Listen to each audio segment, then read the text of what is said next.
After days of unprecedented protests, Israeli Prime Minister Benjamin Netanyahu has announced he will pause any attempts now to change the judiciary, which many thought was a dismantling of democracy. But Israelis took to the streets in protest, shutting down banks, airports, hospitals, and have, at least for now, stopped the Prime Minister's agenda. The people have spoken.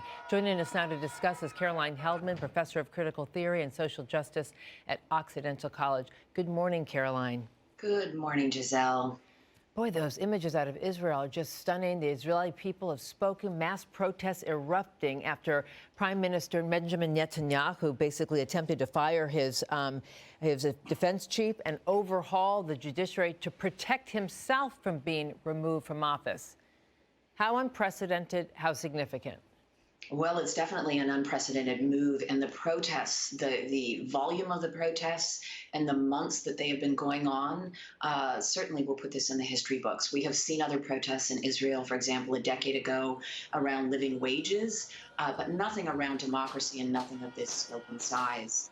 What we are seeing are people taking to the streets to protect their form of government, which is, it's just really unusual. Most of the time, when we have violations of government or policies and procedures, essentially these topics just aren't sexy enough to really get people turning out into the streets because they're complicated and the effects are down the line. So this is really the outpouring here, and the fact that the unions got involved and essentially shut down society is certainly one that history will remember. Oh, yeah, this is a protest like no other, like we haven't seen in a very, very long time. Some say it's necessary to reform an overly powerful judiciary, but others say it's the death knell for democracy. Which is it? Yeah, it's the death knell. It's very clear. So Israel doesn't have a government like the U.S. So for folks who don't know, they don't have a constitution. So the court, the Supreme Court, is actually the protector of individual rights. And what this is proposing, what Netanyahu is proposing, is that his government be able to both appoint judges and override judicial decisions. So it would essentially, imagine here in the United States, it would essentially get rid of checks and balances. And of course, this is happening at a time when Netanyahu is facing 3 very serious criminal charges. And so there's speculation that that is motivating it. It's also important to note this is the most ultra right-wing government that Israel has ever had. And so there is concern that this is also a move, for example, to roll back LGBTQ+ rights and the rights of other minorities in the country.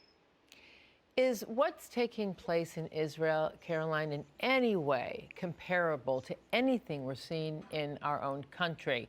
How are Americans responding to these protests? Well, 145 Jewish leaders actually signed a statement saying that they did not support what is happening. Netanyahu is part of a rash of right-wing ultranationalists that we're seeing around the globe. We certainly saw that in the United States with Donald Trump. And I think it's interesting, right? The analogy would be, Trump gets into office, he's facing charges, and he just decides he's going to set his government up to override the Supreme Court that might hold him accountable. That is the analogy. So you can see why people are taking to the streets in Israel to protect their form of government. Yeah, those comparisons aren't being made to the former president here at home. But how does all of this complicate U.S.-Israeli relations? Well, Trump and Netanyahu had a very cozy relationship, both very much on that right-wing side of things. Biden, less so, although it is clear from the past couple of days that the Biden administration may have played a role in putting this on hold. The administration made many phone calls to the Netanyahu administration and likely swayed them. Also, I know that Biden has for many months been trying to build better relations with Israel. And apparently, we're hearing this morning, the ambassador to Israel has announced that this morning the prime minister will go to visit the White House in the next couple of months. What do you think the primary goal of that meeting is? I think the primary goal is to rein in what is happening, to rein in this kind of right-wing government, but also to repair a relationship that has been faltering. I anticipate that this will benefit Biden tremendously by showing his support for Israel. Obviously, will benefit Netanyahu in terms of, this is an invitation that is long overdue. Let's put it that way. Let me ask you this. So Israel has been slow to support Ukraine. walking this diplomatic tightrope, refusing to send military aid with Israel needing Russia's support in Syria. A lot of brinksmanship here, geopolitics. Israel has long been known as America's ultimate ally. Is that in jeopardy? I don't think it's in jeopardy. I think given the history of our two countries and what the actions Biden is taking now to both tamp down the situation and try to have some influence, as well as building, that relationship up by inviting Netanyahu, finally inviting him to the White House, I think that Biden is being very careful about this.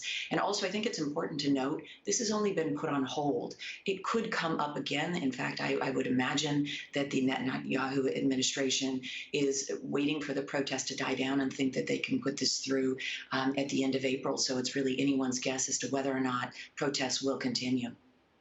It just seems like there's unrest in every part of the world these days, doesn't it? Caroline Heldman, professor of critical theory and social justice at Occidental College, thank you for being with us and lending us some perspective on these very tumultuous times. Thank you, Giselle. Have a wonderful day. You too.